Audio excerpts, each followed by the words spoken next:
بسم اللہ الرحمن الرحیم۔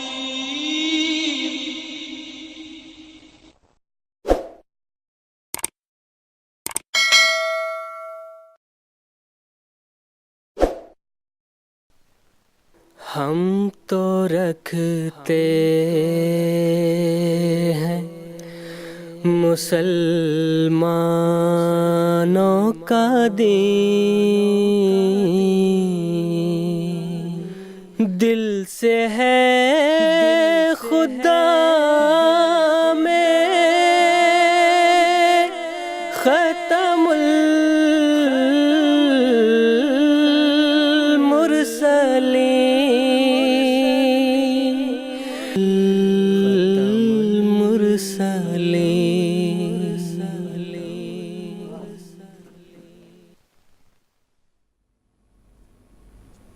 اس میں سے کوئی شک نہیں ہے کہ سیدنا حضرت مسیح اسلام کی صداقت روز اول کی طرح روشن ہے، اور انشاءاللہ تعالیٰ قیامت تک یہ روشنی بڑھتی چلی جائے گی۔ میرا سوال دعوت اللہ کے حوالے سے یہ ہے کہ زکوٰۃ سے متعلق بعض ہمارے غیر بھائی ہم سے سوال کرتے ہیں کہ زکوٰۃ سے متعلق آپ کی جماعت کا کیا موقف ہے۔ حالانکہ کئی مرتبہ سمجھایا بھی جا چکا ہے، مگر میں چاہتا ہوں کہ ہمارے اس عالمی چینل کے ذریعے سے قرآن مجید اور نبی پاک صلی اللہ علیہ وسلم اور مسلم کی کتابوں کی روشنی میں اگر زکوٰۃ سے متعلق یہ بتا دی جائے، وضاحت کر دی جائے تو بڑی مہربانی ہوگی۔ اور دوسرا میرا چھوٹا سا سوال اس سے جڑا ہوا ہے کہ بانی جماعت کا جو نشان بتایا گیا ہے چاند و سورج کا، کیا اس سے پہلے بھی کسی معمور من اللہ کے آنے کا نشان اس سے پہلے نبیوں نے کبھی بتایا ہے؟ یہ میرا سوال ہے، اگر اس پہ روشنی ڈال دیں تو بہت مہربانی ہوگی۔ السلام علیکم ورحمۃ اللہ۔ وعلیکم السلام ورحمۃ اللہ۔ جزاک اللہ، آپ کا سوال مل گیا ہے، اگرچہ کہ آپ کا سوال آج کے پروگرام سے ریلیٹڈ نہیں ہے، تاہم میں محترم زین الدین صاحب سے درخواست کروں گا کہ اختصار کے ساتھ ان کے سوال کا جواب دیا جائے۔ بسم اللہ الرحمن الرحیم۔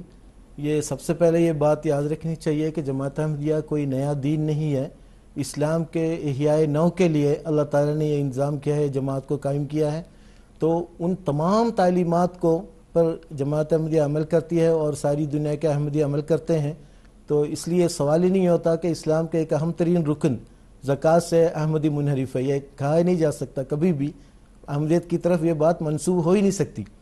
زکوٰۃ بھی الحمدللہ اللہ کے فضل سے ادا کرتے ہیں، اس کے علاوہ جماعت احباب جماعت غیر معمولی مالی قربانی کا موقع پاتے ہیں۔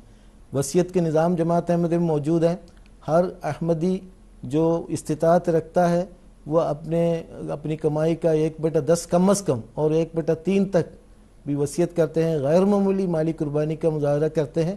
اس کے ساتھ ساتھ جو صاحب نصاب ہے وہ زکوٰۃ بھی ادا کرتے ہیں، اس میں کوئی شک نہیں۔ اس لیے یہ بات ذہن سے نکال دیں، چونکہ جماعت احمدیہ حضرت صلی اللہ علیہ وسلم کی صحیح تعلیم کو دنیا میں جاری کرنے کے لیے، اس کے احیاء نو کے لیے جماعت احمدیہ قائم کی گئی ہے، اس لیے سوال ہی نہیں اٹھتا۔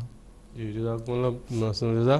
اور جماعت میں اللہ تعالیٰ کے فضل سے بیت المال کا نظام قائم ہے، جہاں زکوٰۃ کو وصول کرنے کا باقاعدہ نظام موجود ہے، جس طرح حضرت نبی اکرم صلی اللہ علیہ وسلم کے زمانے میں باقاعدہ اس کا نظام تھا، اسی طرح اللہ تعالیٰ کے فضل سے جماعت میں بھی اس کا نظام ہے اور زکوٰۃ وصول کیا جاتا ہے۔